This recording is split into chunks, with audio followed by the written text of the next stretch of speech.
Hello and welcome to Africa, this enormous and astonishing continent. South Africa, to be more precise, just a short drive outside Johannesburg. And I'm here to talk to a remarkable man, Credo Mutwa. When I first came to South Africa about 18 months ago, within 2 or 3 days, I was introduced to Credo Mutwa. I'd never heard of him at the time, but from the moment I met him, I didn't stop listening and he didn't stop talking for at least 5 hours. And within the first few minutes, I realized I wasn't just in the presence here of a man of great knowledge, and he's certainly that. I was in the presence of a genius, a unique human being. And Credo Mutwa is without doubt the most incredible man it has been my honor to meet. Credo is what some people around the world call a shaman, and some deeply, deeply ignorant people call a witch doctor. And to give him his official title, he's a Sanusi in the Zulu nation.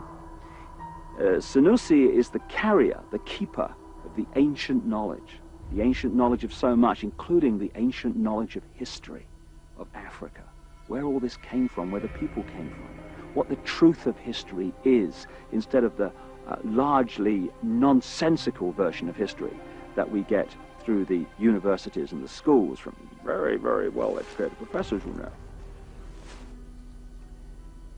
There are only 2 Sanusis left in South Africa. Credo is one. And that's terrifying, because it means the true version of the history of this continent is dying. It's being lost to this official nonsense that we're told is history, but it's absolute garbage. History has been rewritten, and the people who can put that history together again are going out of this world as they age and are not replaced. So you're about to have, as I have, the enormous privilege of hearing this man talk and seeing his knowledge preserved for as long as the electronic medium exists. He is the official storyteller and keeper of the history, the knowledge of the Zulu people. But you know, knowledge is a very dangerous thing when you're trying to hold people down into a mind prison, you're trying to manipulate them, you're trying to control them. And so people like Credo Mutwa, who have the knowledge to rewrite history and therefore rewrite the present, they are very dangerous people to those that wish to control and suppress. This man has had endless threats to his life, endless attempts on his life, right up to the last few days. And he has upset the hierarchy of his own people as much as he's upset those others in other cultures and other races that wish also to suppress the truth for reasons of preserving their own religious domination or keeping people in ignorance.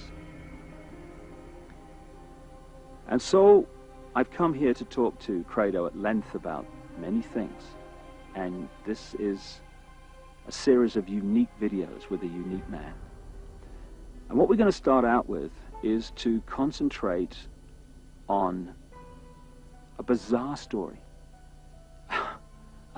an off-the-wall story, you would think, but one which he is confirming at every turn from his own background, his own unique knowledge of this continent.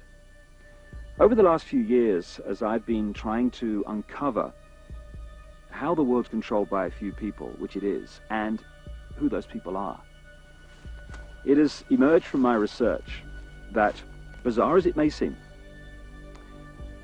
a reptilian race from another world, interbred with humanity in the far ancient world, creating hybrid crossbreed bloodlines. You see references to these in the Old Testament and into endless of the ancient texts. In the Old Testament, he talks about the sons of God, which in the original is sons of the gods, plural, interbreeding with the daughters of men to create the hybrid race, the Nephilim. These gods were the literal gods of the ancient people, and they used to sacrifice people literally to the gods. And these crossbreed bloodlines, as ancient accounts tell around the world, were put into the positions of ruling royal power in the ancient world. And then, as is happening today, when you do the genealogy of the ruling families and the ruling positions of power in the world, be they the 42 presidents of the United States up to Bill Clinton, be they the British royal family, be the aristocracy of Europe, any of these key ruling elites, the top of the banking system, the top of the global business system, you hit the family lines which go back to these same ruling lines of the ancient world, royal lines, that the ancient accounts say were the crossbreeds between humanity and these reptilian guys. In other words, a reptilian extraterrestrial race has been controlling planet Earth for thousands of years to this day and putting its genetic compatible bloodlines into the positions of power as presidents, prime ministers, banking leaders, business leaders, etc.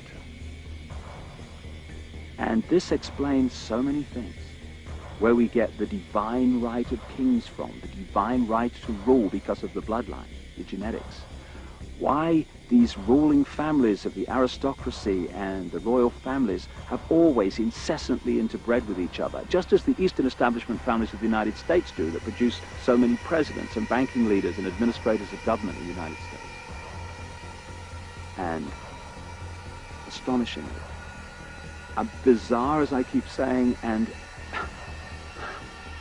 seemingly ridiculous as this story may be from our conditioned perspective of life and reality, when I started talking to Credo Mutwa from his African experience and knowledge of the most staggering depths and variety, he tells exactly the same story that I have uncovered around the world, exactly in great detail. And if Africa and the world is ever going to be free, and we are, then they have to listen to this man. And they have to listen now. I started out by talking to Credo about the origin of the knowledge that he is about to share with us for the first time in so many cases. Because this is the knowledge that only initiates normally get. But as Credo says, the world needs to know this. And so, this is a unique video. And this is a unique man. And like I say, I asked him first about the origin of the knowledge that he's about to pass on. When the white man started destroying our religion, when he started demonizing our gods, when he started ridiculing what we believed in and actually using educated Africans to destroy that ancient African religion, in many parts of Africa, say, our ancient religion went underground. And there were, call them secret societies. And they told me bluntly that if I wanted to be a member of this secret society, I had to undergo circumcision. And I did, and it was screamingly painful, I assure you, because it was done with a clasp knife, which somebody must have blunted a little bit, just to make sure that I got the message. I had the same done, but I was asleep at the time, so we have that in common. And say, in some places in Southern Africa, if you wanted to learn the secrets of a certain secret society, you had to do dreadful things which I cannot repeat here. And at one time, in Barotse land, in the west of what is today Zambia,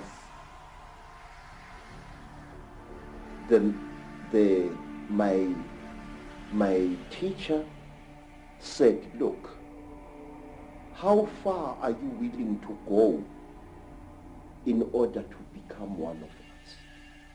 I said, I am willing to go anywhere.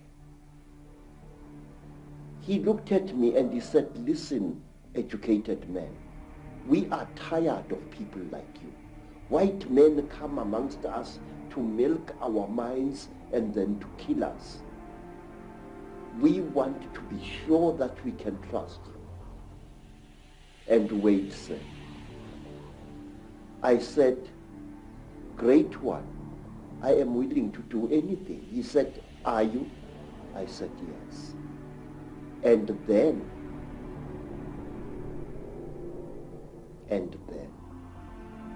they went into a graveyard, and from there they removed the hand of a corpse, dead 2 days, and they brought it and they challenged me to cook it and eat it.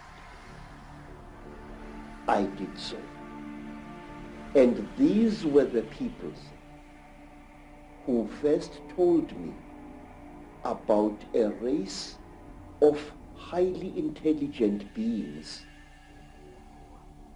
which they called the Chitauri, the talkers, a race of creatures which look like reptiles, who have ruled the world for hundreds, if not thousands of years. Through this dreadful act, I was able to gain knowledge which was denied to even the highest Sangomas, because they would not go through the ritual I went through. Mr. David, please, Africa is dying. Africa, is being murdered. And we are sitting like bloody fools. And we don't realize what's being done to our people. Sir, I have proof that can stand in any true court of law that the disease called AIDS is a man-made disease. And this disease is going to kill 3/4 of South Africa's black people within the next 10 years. Sir, there are wars in Africa which make no sense to me as a black man. Please, sir, I say that these wars which are destroying Africa this way are orchestrated by forces from outside Africa. Africa is being murdered, sir. And a race of people which once founded some of the world's greatest civilizations is being cruelly exterminated, and our politicians appear to be hypnotized as like a little antelope hypnotized by a python. Don't our leaders know what is going on in Africa? I'm going to talk, sir. I'm going to talk, and I'm going to reveal and damn the consequences. I am not a brave man, but it's high time somebody stood up and exposed the conspiracy around Africa and her people. So let's start looking then at the force that is the common theme through all this history to the present day that's been manipulating these highly malevolent, highly destructive situations. My own research around the world has certainly focused in on the fact that there is a force, not of this world, shall we say, that is the common theme. What is your experience and your knowledge of an extraterrestrial involvement in the history of Africa?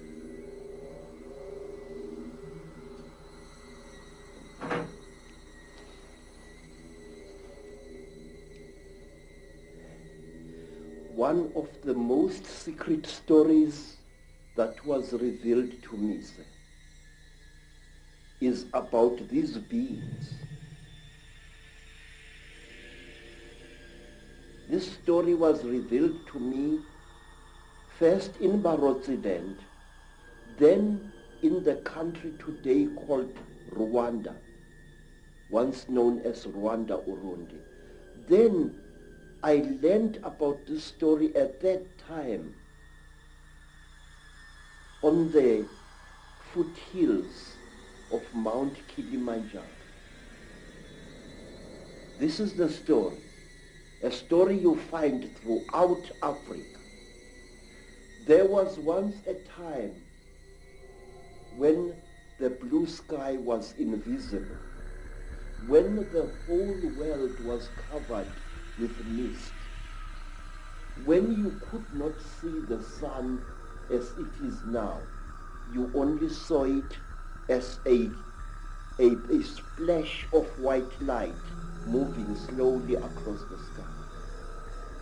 A human being was both male and female in one body.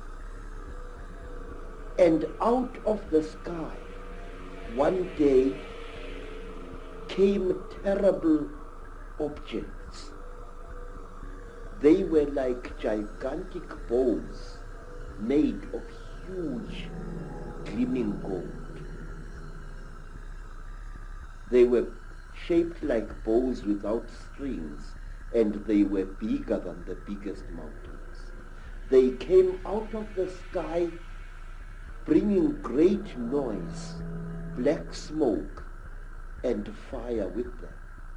And out of those huge objects came them. At that time, sir, human beings could not speak. We had no gift of language at that time. And people had, however, great mental power.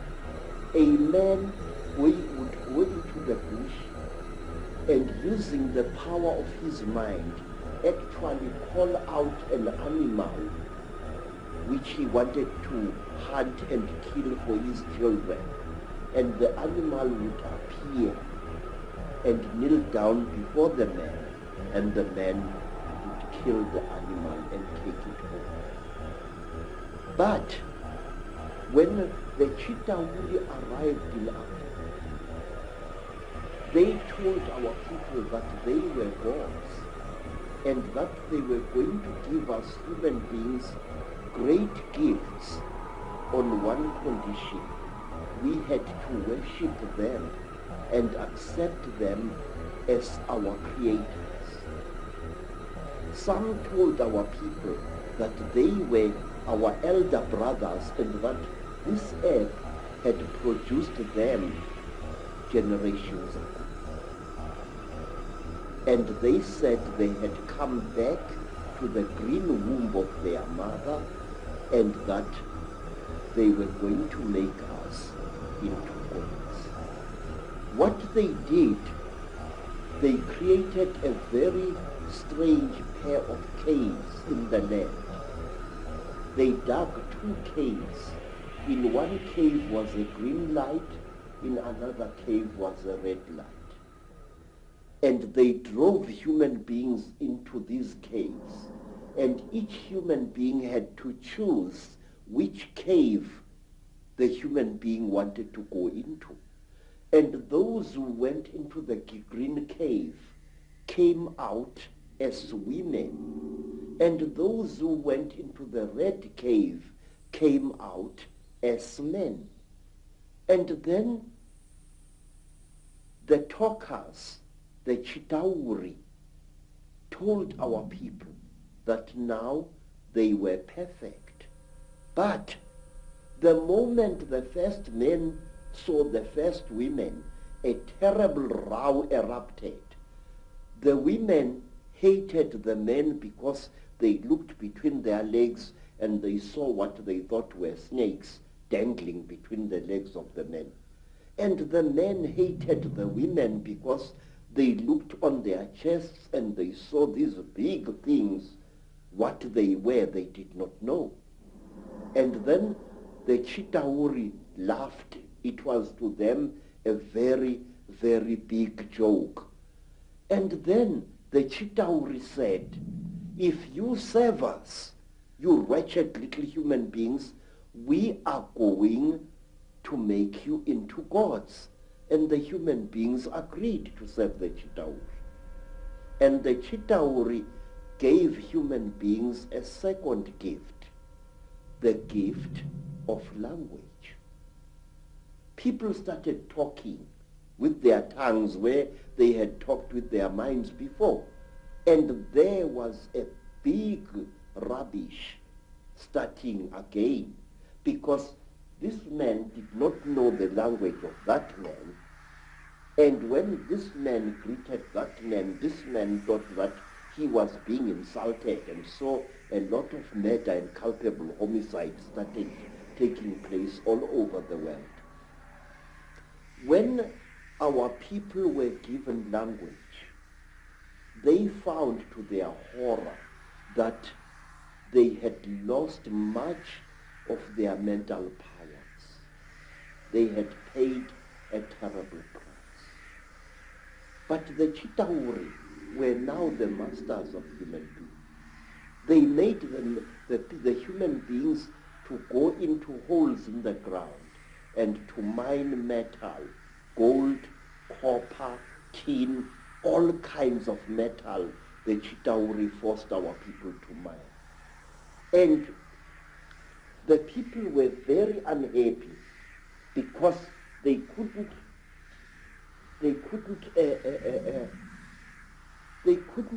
cope with the new sexual differences which were there now between men and women.